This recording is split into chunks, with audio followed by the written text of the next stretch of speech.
Listen, there's a lot going on in these streets, and I'm going to tell you what I'm not looking forward to now that LA is open is running into all you Karens that are out here pissing off the world. I don't know, Damage Blue, if you saw this, but LeBron James was playing the game, and Karen had somewhat of a courtside seat. And now at the Lakers game, I guess they were playing Atlanta. I don't even watch this game, basketball game, but I don't even watch the NBA. But LeBron apparently was out there playing, and then things got personal with him and some guy. This guy was rooting for the other team, and so he started yelling at LeBron, and he allegedly responded back. Now, the fans ended up being escorted out of the game. Of course, somebody was there with a phone. This is what happened. Take a look. That's just fucked up. Hey. Don't talk to my husband like that. Sit down, please. Sit down.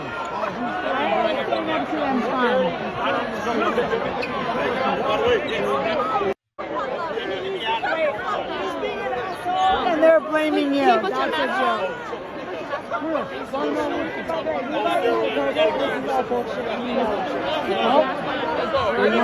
Let's go.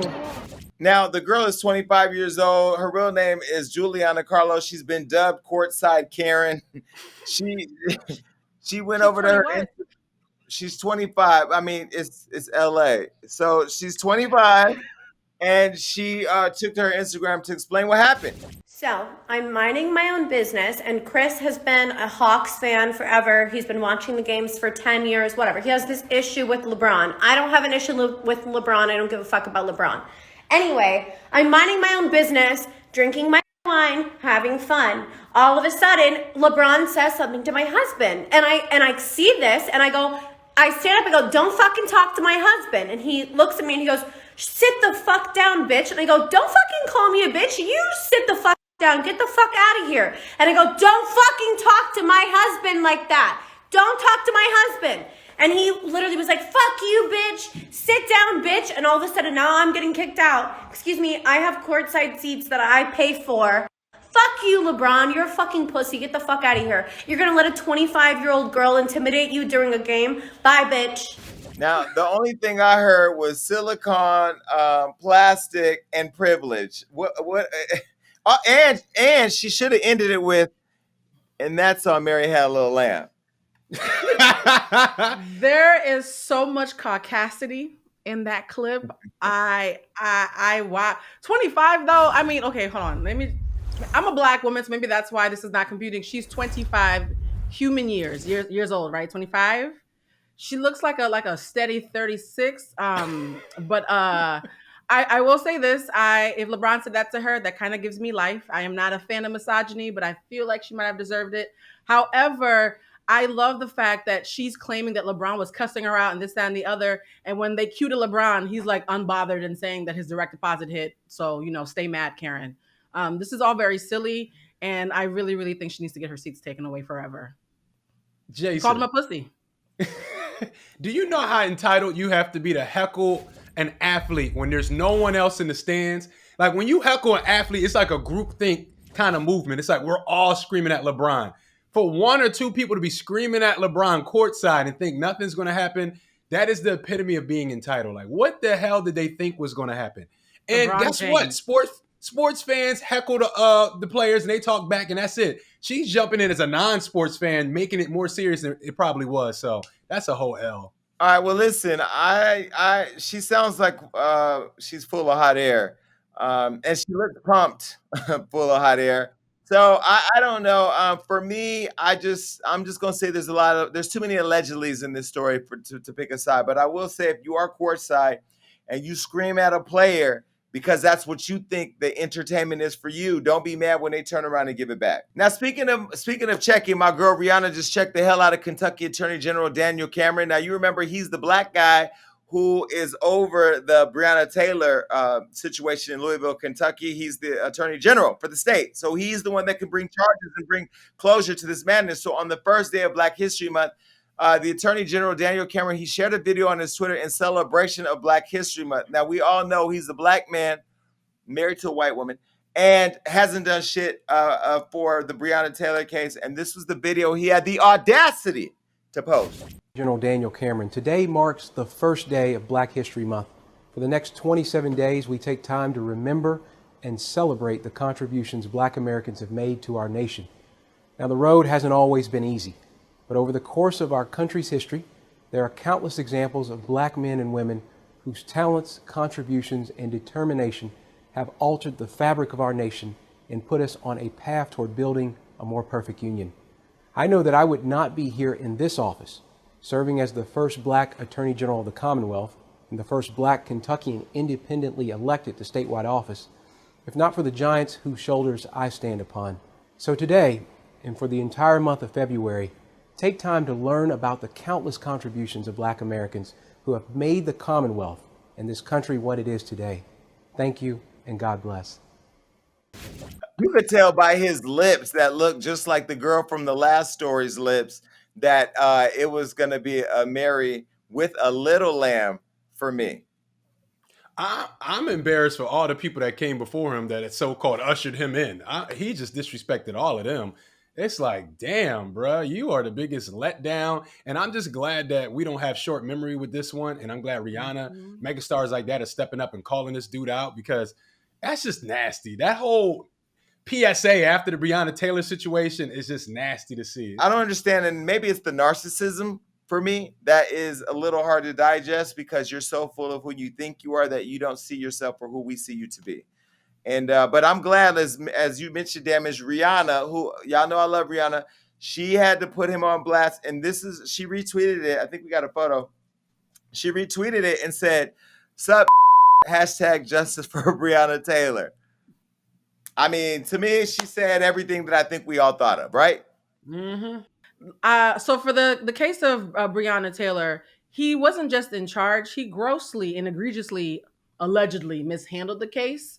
Where there was opportunities where there could have been more justice for Breonna Taylor, and he didn't advise or push for it. So he literally had a moment where he could have advocated for this Black woman, and he chose to look in the other direction where the other coons were hiding. So for me, Daniel Cameron, he's lucky that's all Rihanna said, because I would have said a whole lot more. He is a coon, in my opinion, and he stands on the short shoulders of Ben Carson and Herman Cain. And he does not have the right to even say Black History Month, because I feel like he might have gotten drafted and forgot and thought that he was still part of our community.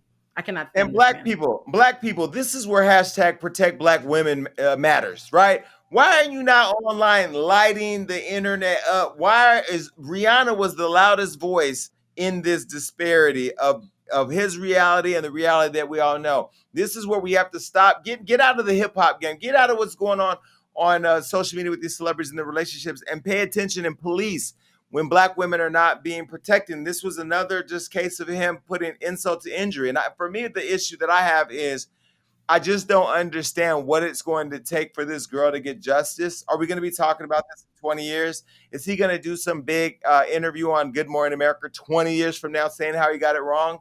And then are we going to be looking back, reflecting on how we didn't hold him accountable to get it right? I don't trust this man. He's a coon. And that's how Mary had a little lamb. All right, listen, I'm so excited. We have gospel legend Marvin Sapp here. And look, before we get into that, you know I'm in these streets full of tea, and there's so much going on that I got to get into it. But before I do, let me just say that I'm down 105 pounds, and I love all the love that I'm getting from my fans who are telling me that I should be on OnlyFans, and I might have a surprise coming up for y'all soon. Wait, what? Wait. That's a good turn. Too many announcements at once. I was celebrating the weight loss, and you said OnlyFans. I'm like, actually, is we have a God-fearing legend in gospel music here, and I lost a lot of weight to prepare me for my OnlyFans. Me and my God will have to deal with all that later.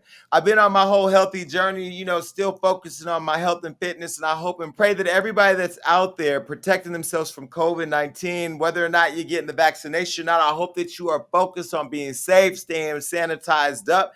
Damage Blue, I'm not getting the vaccine. Are either one of you? Do I want to get it? No, but I want to be responsible. I know for my son to go back in school, we're going to have to get it. So as a responsible member of the LA community, I'm going to have to get the vaccine. I, too, am a responsible member of the LA community, and I will do so when they give me an equally valid reason as what they gave damage. Like, I don't get the first iPhone. I'm not getting the first version of the vaccine. I will get the vaccine.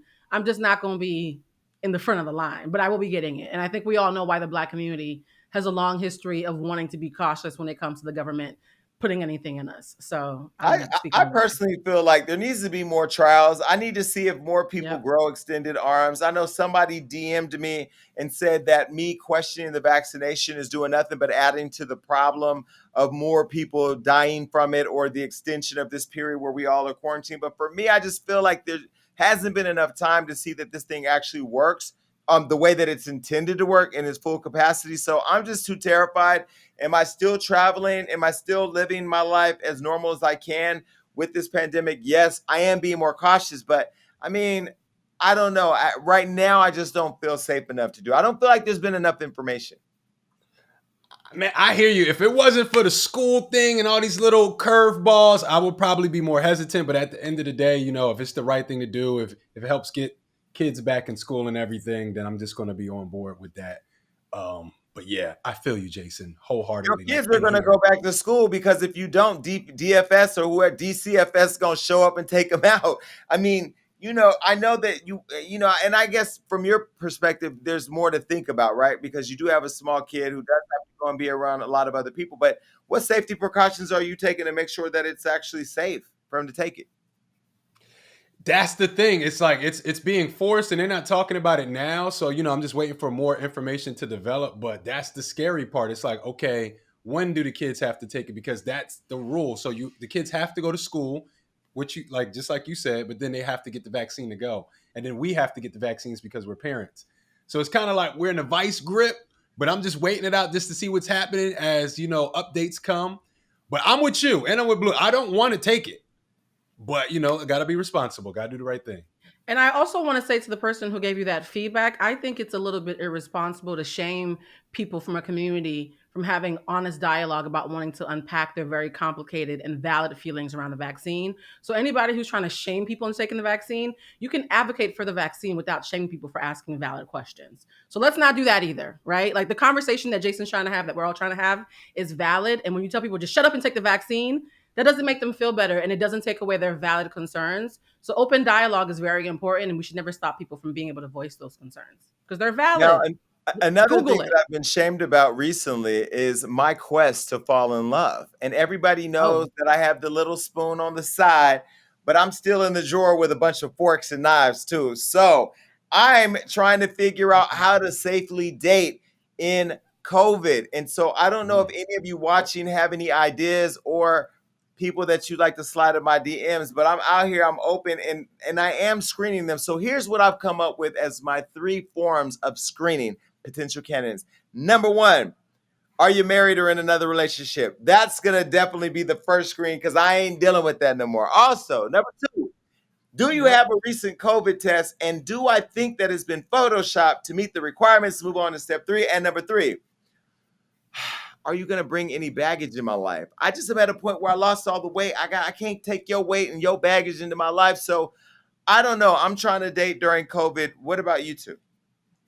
I think you're missing Hell one yeah. question, Jason. I think the fourth question should be, is there somebody who'd be upset knowing that you and I are dating? Because people can say they're single all they want and still have complications. And so I've learned to ask that caveat because I was talking to somebody who was single, and then I was like, wait, is there anybody who'd be upset that you're with me right now? And his whole face changed. Hmm.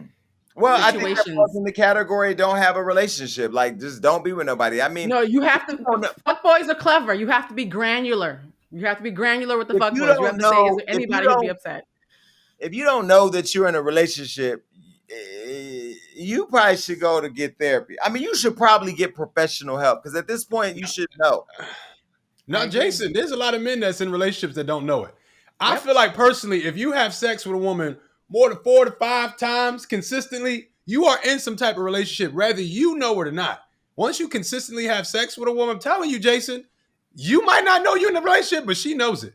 And it's gonna cause some issues if you talking about I'm in a relationship now, a real one. She's like, no, you ain't. Well, Yeah, it can cause some complications. in my community, if you have sex more than once, you're in a relationship. Oh, Oh, well, look at that. There okay. you go. Jason, you know damn well that is not, you know what? You fell for that? Yeah. Okay. Excuse me. Go ask that question to the bathroom stall at the Abbey, and then holler at me. Listen, we're gonna have to close the door on this stall because we have Pastor Marvin Sapp coming up, and I'm glad that he hasn't logged in just yet because y'all led Wow. me down a path of no return. But I will return with the pastor. Okay, listen, I know everybody knows I'm a heathen sometimes, but I'm trying to do better. And although my book, God Must Have Forgot About Me, taught me that he didn't, I'm so glad to finally bring somebody here who I know has filled up my spiritual cup, and that is the Bishop, Marvin Sapp.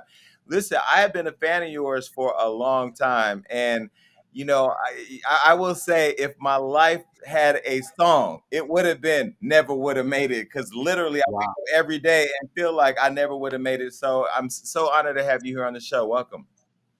Man, it is a great pleasure. I appreciate you guys being patient as I was trying to figure this whole, social media technology thing. It was tough, but we finally got here.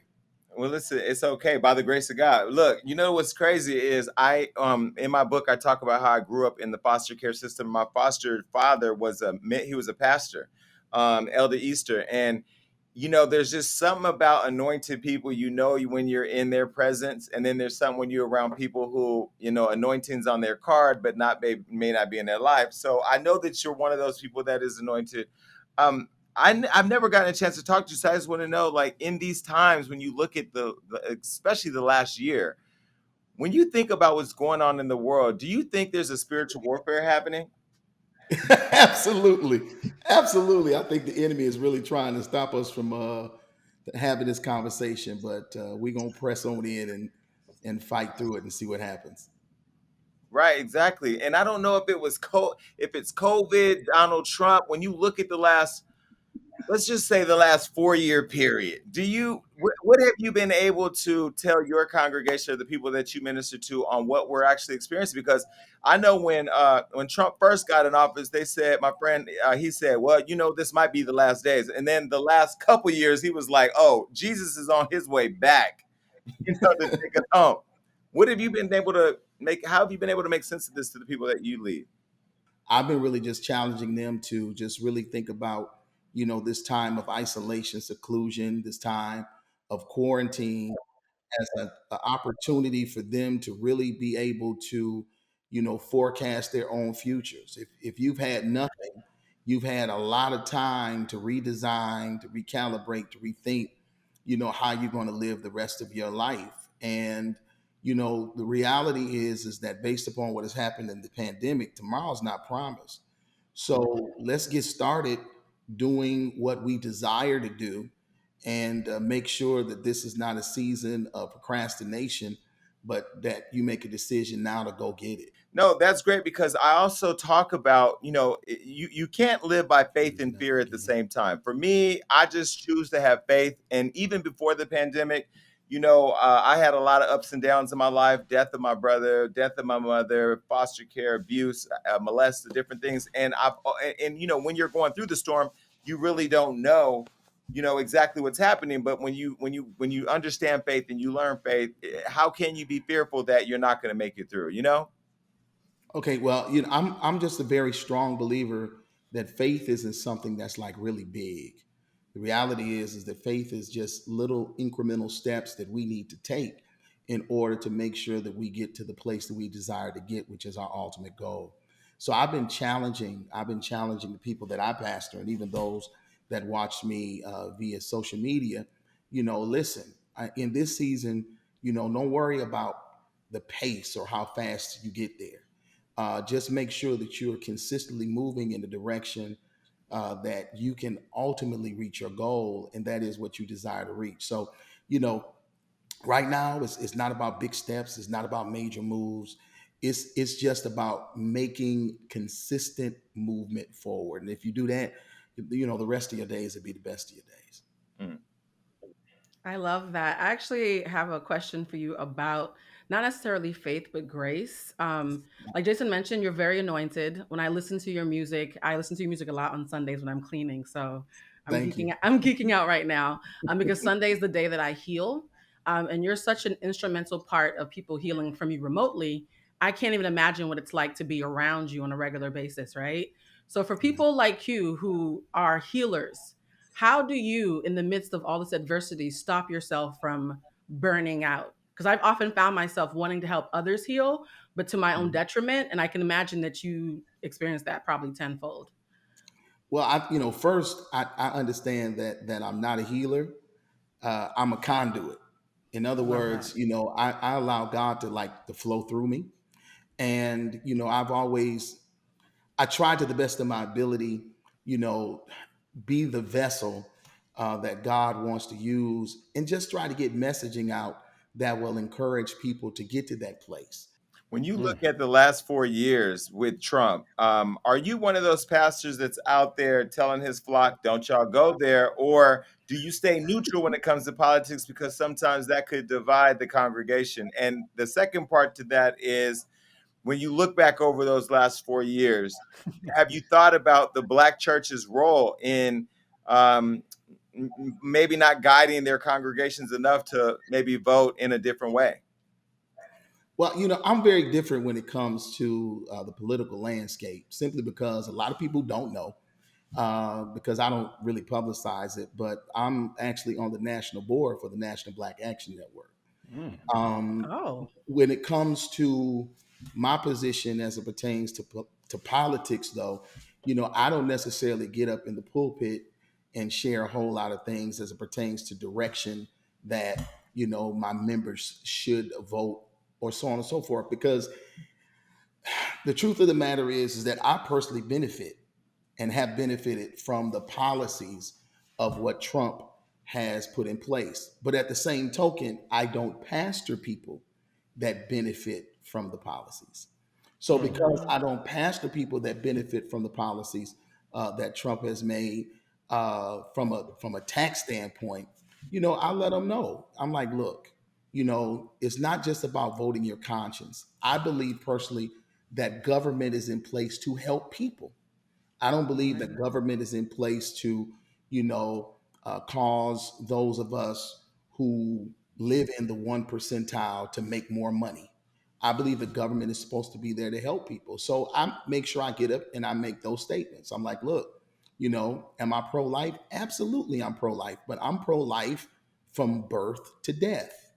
I'm not just pro life as it pertains to in the womb. So it's more to it to me than when it comes to those types of things. And I get up and I make sure that I express my opinion. I don't tell people who to vote for because I don't think that that's my responsibility.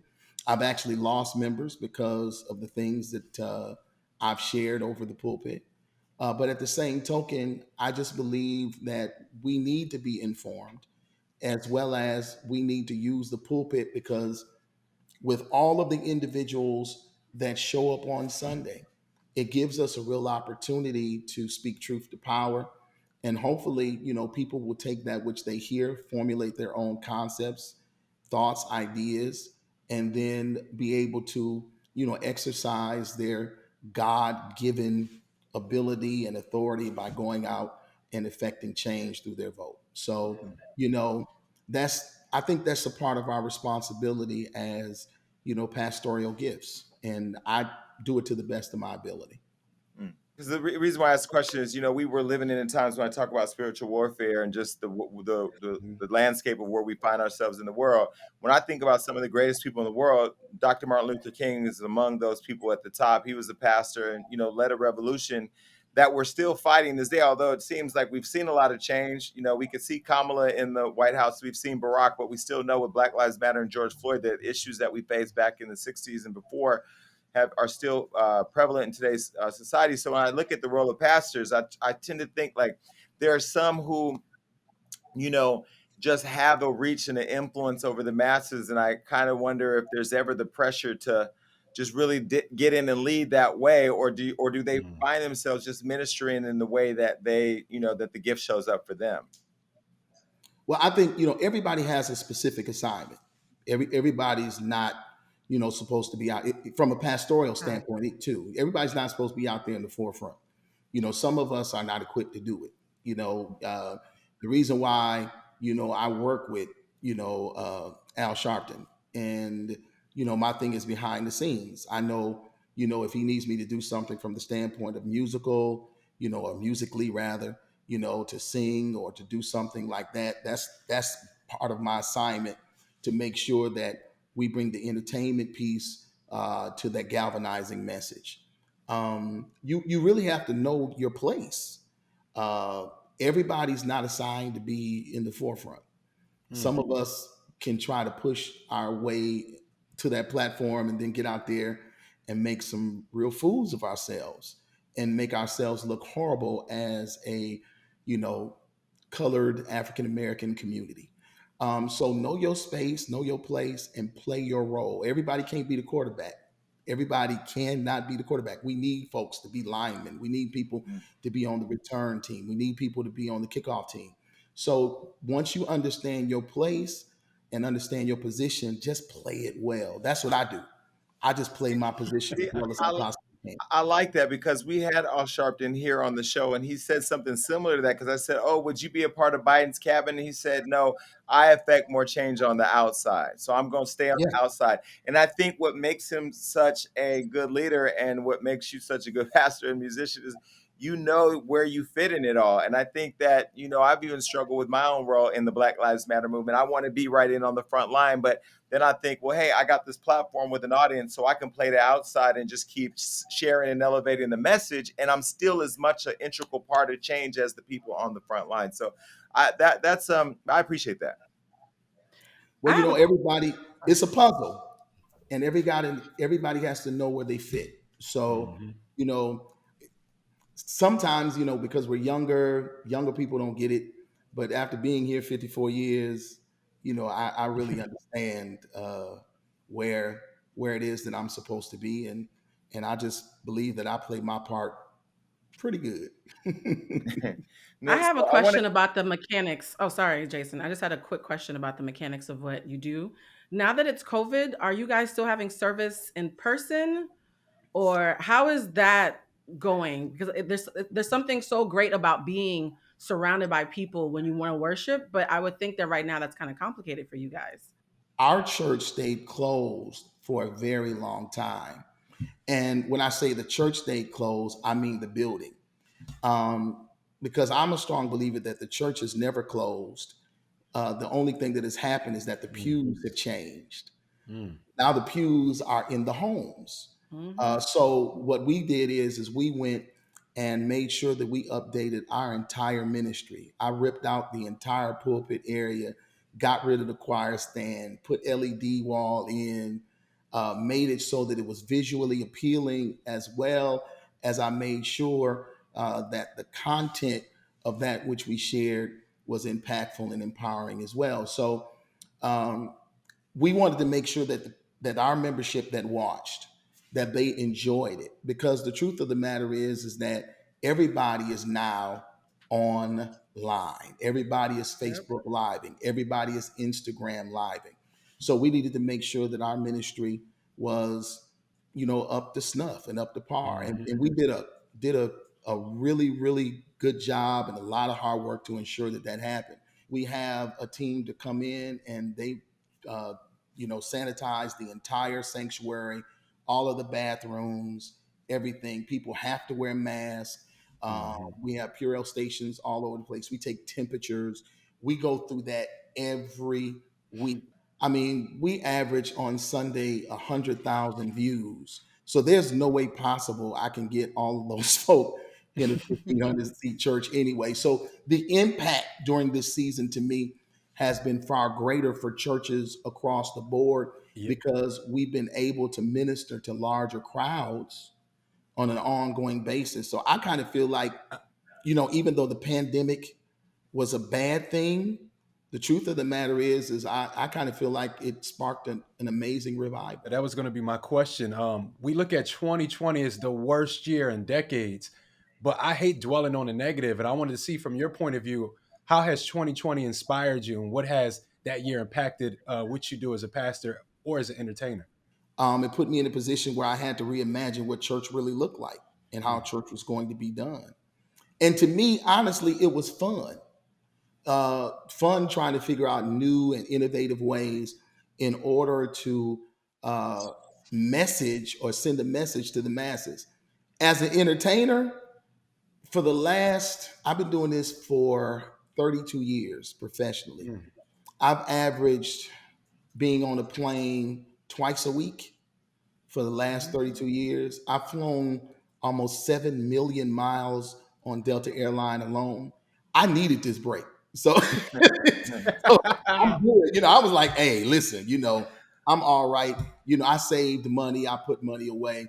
So, over the last year, That's the thing. That's the thing. Although it's been tragic for a lot, it was it's been a blessing to slow down because you probably didn't even realize, like, I can only imagine your life, but we didn't even realize how much we were running until our body was forced to stop and our mind was still running. You Yep. know what I mean? So it's been a blessing in many ways too.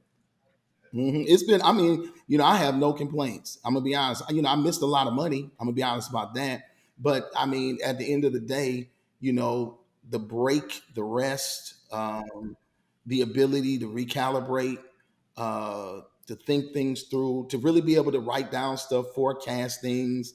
And what it taught me is I should have did this a long time ago. Hmm. Speak on it. I shouldn't have had to be forced to do it. And sometimes I think that's what God is trying to get us all to understand, that we're so busy being so fast paced and doing things and always trying to be busy, trying to be a boss, trying to secure the bag. I think we've lost focus on what life is really about. And sometimes we just need to rest and reflect. And that's what, 2020 did for me. It gave me an opportunity to rest and reflect.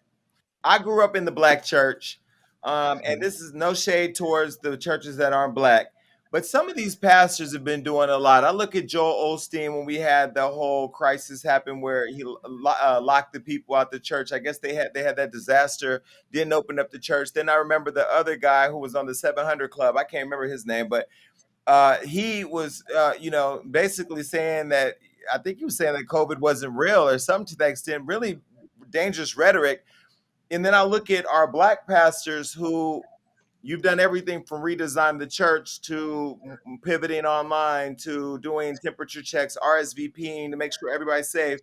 That goes back to what I said at the top of the show. I know when I'm talking to somebody anointed, I know when somebody's here for the bag.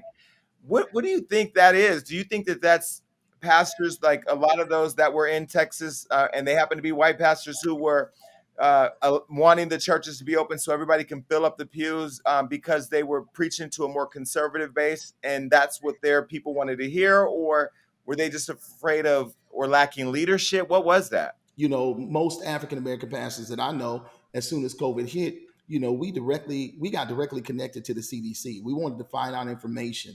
We wanted to get emails. I'm talking about pastors who were serious about ensuring the safety of their flock.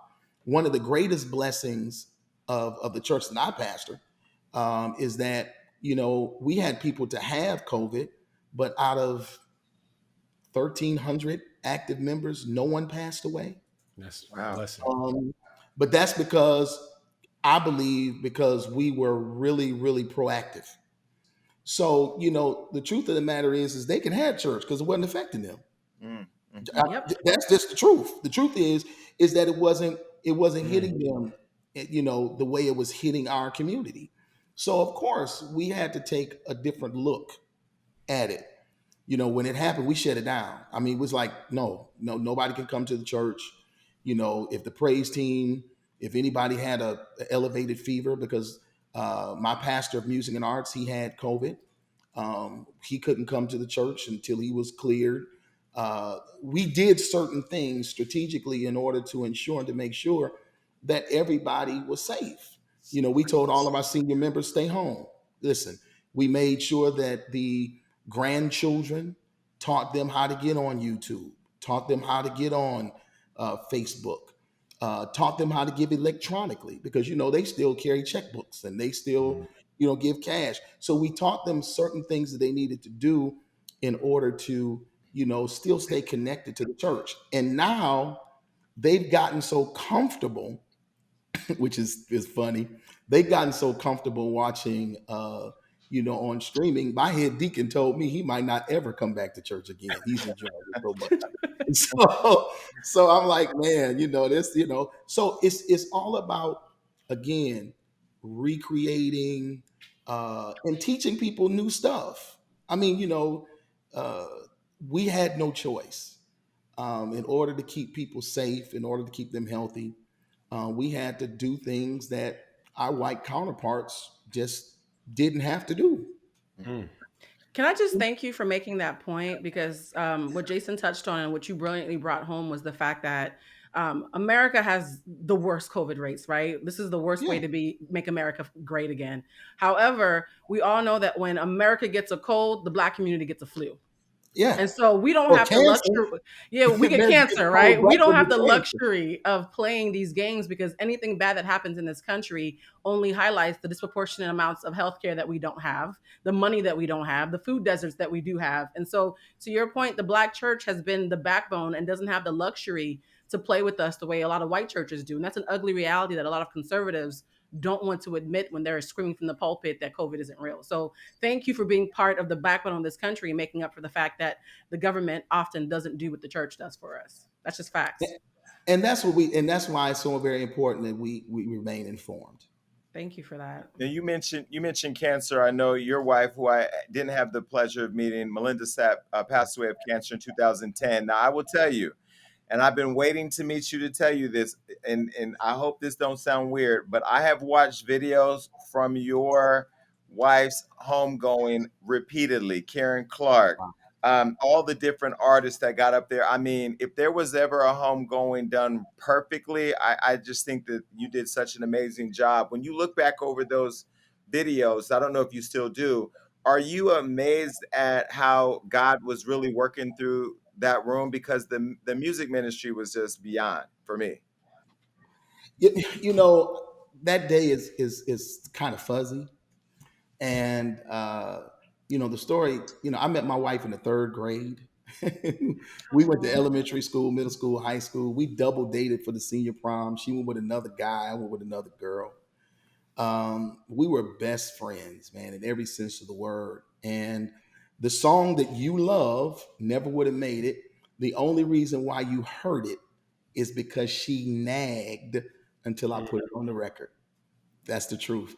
I didn't decide to put it on the record until the day we recorded it, because God gave me that song on a Sunday morning. Just it was after my father had passed away, and I just stood in the pulpit getting ready to preach, and tears rolling down my face because I had just buried my father on that Thursday.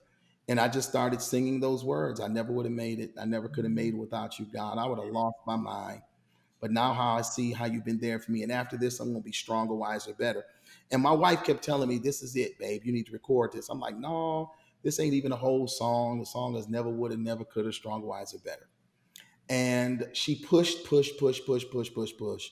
And I finally just said, okay, look, I'm going to put it at the end of the record and just to appease you.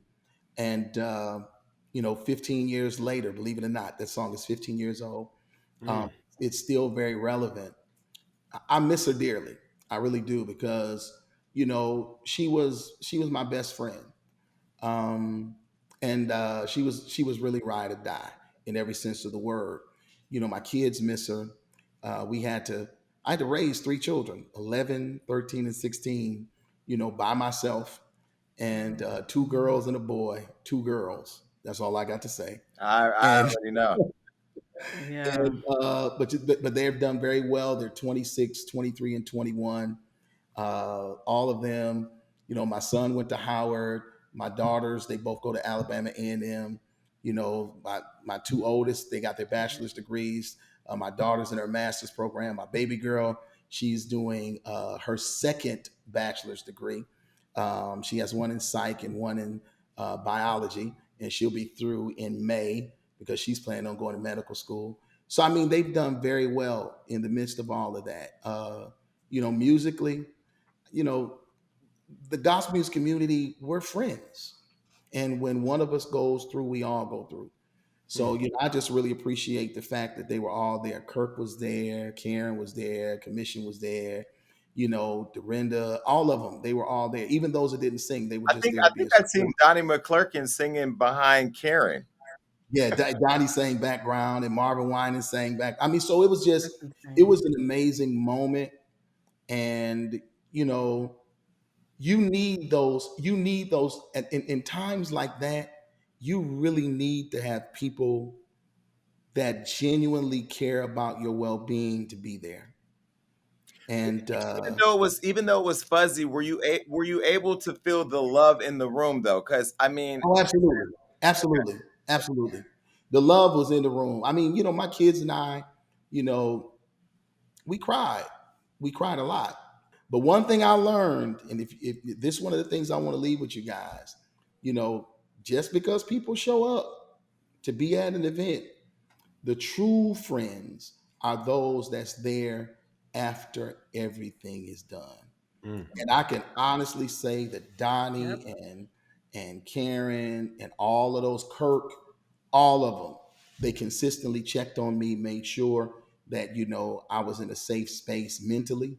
My wife was a clinician, so it was easy for me and my kids to go into therapy, um, which is something that we don't talk about in the Black community or the Black church, which I believe that is a conversation we absolutely need to have, especially after COVID. We definitely need to make sure that we're getting some counseling to deal with the depression and the anxiety that many of us are feeling. But at the same token, I thank God for good friends, real friends. that song never would have made it. Leandria Johnson's been on the show. She's another one of my favorites. I know when she Oh, yeah. honored you at the BMI Awards and she was on that ground, and then you look over to the side and you see Yolanda in the cut. That's a whole bunch of pressure to keep performing. But you know what I love about Leandria the most is that she really is reflective of all of us as humans. Like we go through things, we have our ups and downs. And I think sometimes the Black church is not as forgiving as it should be. And so I do love the fact that people like you embrace her and that we understand that this life is a journey and it's not a perfect journey. It's a storm that we had to figure out how to navigate through sometimes. So when she performed that song for you, did you pick her to do it or did they pick her to do it? Because she was literally the perfect person to do that. Well, they picked it when they honored me for the BMI honors. I mean, you get surprised by a whole lot of stuff when those events happen. So I came in and I was just there. I didn't know what they were singing. I didn't know anything. So when she came out and started singing "Never Would Have Made It," I was like, "Okay, Leandria, I know what you're about to do to my song, but I really hope that you don't do it so bad that I can never sing it again." And then she transitioned and went to that "I made it" thing, and I just lost my mind. I was like, at that point, I was like, this is just ridiculous. Nobody should be able to sing like this. And also, by the way, Marvin, I saw that they released that as a single, so you still got your coins. So regardless if she oversang it or not, you still got paid. And as we prepare for this show, my whole house was playing your version and her version, and either way, you got paid. So you won both. Listen, hey, I'll tell anybody this. I'll tell anybody. Never Would Have Made is the song that keeps on giving. It's the song that keeps on giving. You, uh, who did it? Who else did it? Tiana Taylor. I Mm. think Yeah, she did. Tiana Taylor did it. Hmm. Lil Wayne actually sampled it and put it in Wow. one of his songs. I didn't tell nobody about that one. Uh, uh, but when the record company called me, right? This is funny. The record company It's called me so and shady. I love they it. said they said Lil Wayne sample "Never Would Have Made It" and want to put it in one of his songs. We need to clear it. And they sent me the song. They said, "Now it's gonna have some cussing in it because it was on the Carter Five, and it's gonna have some cussing in it." Da, da, da, da. And so they wanted me to hear it. So I'm listening to it, and I'm listening to it. I'm listening to it. I'm listening to it. And then my record company executive said, "Whoa, you all right with that?" And I said, "I didn't hear nothing but cha-ching, ching, cha-ching, ching, ching, ching." I am not mad. I said, all I heard was dollar signs and But change. the I couldn't but hear the nothing. but the power in that though is that there is a gospel influence even with Jesus Walks with Kanye That's or it. Yolanda Hmm. performing. Like this is the thing that I always say, and I love Karen Clark. I love you. If you're watching, please adopt me. I feel like if you're gonna get the newer generation, the younger generation, there has to be a bridge, and I believe that music is the ministry that's gonna do it. And so there's probably Absolutely. like with Tana Taylor and Lil Wayne, there's a whole generation of people listening to that music, researching to find out and making a Hmm. connection for them. So I think it's a blessing. It is. It is. And sometimes people in the church can be so, stiff and rigid. that they hear stuff like, the remix never would have made it when they do that thing, Hmm. and people, they get stiff about it, and it's like, how do you feel? I said, I think it's great. It And is they said, great. you really do? I said, absolutely. I think that's amazing, because what they don't realize is that the message, even though they're remixing it, and even though people like DJ Khaled sampled it, and all these different individuals are sampling this music that I've done, my conviction and my initial message as it pertains to it hasn't changed. So, I just look at it like, God's just extending my reach Hmm. and giving me influence in arenas that, I may not get the opportunity to go in physically, but my music does. So I've Yeah. enjoyed it, man. I think it's funny and fun. My kids thought that, now that's funny. My kids, they think this is the dopest thing on the planet, man. They think like, Li- you know, a- But and it's your wife showing up like I told you. You know, that's it. it's Mm-hmm. powerful. That's exactly what it's like. My wife is like, I know, she's looking down. It's like, Negro, see, Yeah. you talking about I'm nagging, but look, you still getting your coins in the end, ain't you? So it's been a blessing, man. It's really been a blessing that, God has allowed, again, the song I recorded 15, 16 years ago. No, I think what you said is powerful. I mean, music is the ultimate transcender and connector of people. Me, I grew up in Islam, and that song is one of my favorite songs, and it touches me to my core. And it doesn't matter what religion you follow, what your background is, what your age is. When you have a good message and it comes from an organic place, it fills you up like that, and that's what that song does. So I'm still at all that. We're talking to you right now, but thank you, and thank you to your late wife for encouraging you to record that song. That's what Callie told me. Callie told me the same thing. He told me, said, man, the reason why I want to sample this and put this in this song is because you don't really realize how universal your message has been across ethnicities and across, spirituality and spiritual lives. now we know versus battle has been a big deal online. If you had to go head to head with somebody in the versus battle, who would it be? Wow. Uh-huh. I've been doing this for so long. I don't know. Basically, he just said they don't want to see me. Nobody. That's Two one test. 2-1 test. that's Because I got 13 albums, and it's not a whole lot of artists in Flex. gospel that got 13 records. You know what I'm so saying? So basically what he just said was check my discography before you ask me a question like That's a flex, that. Mr. Got it. Sapp. That Got is a it. flex. Got it. Okay. Got it. I don't. I just I never thought about it. I was a part of Fred Hammond and Kirk's. I was there just to support, and they called me in to sing "Never Would Have Made It." So I mean, I just don't think No, I'll put it this way: no matter what, if I close out with "Never Would Have Made It," the battle is over. It's over. And then you know Facts. what? Let me tell you the mic drop.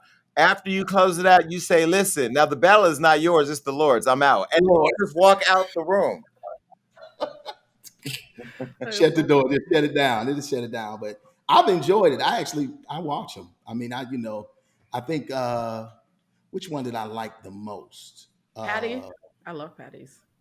Patty's was good. But I enjoyed like Ashanti, and I enjoyed it.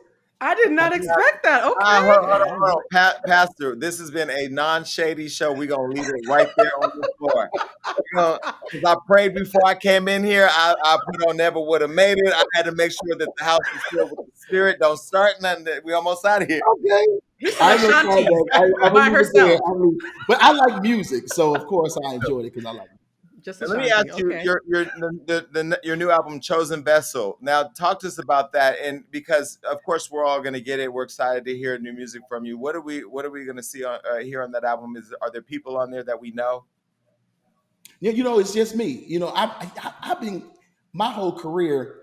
I've never done like guests, and the reason why is because if the song that you do with a guest is your hit, it makes it extremely difficult for you to travel and perform it. Mm. Yeah, So I've always done. Not that I'm selfish. I just like to do projects by myself. I tell people all the time, I mean, Marvin Sapp, my goal is always the same whenever I do a record, and that is to keep it churchy and funky all at the same time. Mm-hmm. And if I can do that, I accomplish my goal musically. So, this record, actually I got some trap on it. This record, Oh. you're gonna get the traditional signature Marvin Sapp stuff as well. So yeah. I did a trap song called I We, Praise. It's, we it's need to something know. different. We need to know what the Marvin Sapp trap sound like. What is the Marvin And who Marvin Just Sapp? listen to it. Listen, it's a song. It's the second song on the record. It's called I Praise. It's gonna bless you. Really, really, you're gonna like it. he said it's It's gonna gonna bless you bless too. you. It's gonna I'm bless telling you. you right now. I, I'm telling you right now. Get your merch together, Marvin Trap. hey, I like that. Yo, I kind of Marvin like that. I Sapp. like that. I like it. Yeah, I like I that. like that. All right. Well, listen, I'm excited for it. And again, it's an honor to be able to talk to you. And like I said, your music, there are, I'm there, like Kanye stuff, I can get with some of that, his stuff, because he's just a musical genius. But for me, the music, if it's not anointing, if it's not coming from somebody who's anointed, if it doesn't have the spirit in it, I can't listen to it. You're one of the few that are in my phone on repeat. So I'm contributing to them streaming dollars, cha-ching. And you can always come back here. We appreciate you, and again, honored to talk to you. Well, thank y'all so much. I appreciate you guys taking time out your schedule, and thank you again. Let me throw this out. This is what we always do. Follow me on all of my social media platforms. You can follow me on the official Marvin Sapp page on Facebook, or you can follow me on Twitter and or Instagram at Marvin Sapp. Absolutely. And matter of fact, Kelvin, let's make some Marvin Trap. Let's make a Marvin Trap sweater. We're gonna Marvin send you Trap. one. All right. Thank you so much. Grace, peace to y'all, man. All right, look, that was a great show. And make sure you keep coming back because we got all types of amazing interviews and topics that are going to make you go crazy. that's right. That means like, subscribe, do everything you need to do to make sure you stay up to date with what we got going on. And ladies, stay tuned in because I have your back. And listen, make sure that you're commenting below because even though I say I don't read it on the show, that's all I do when it's over. Peace.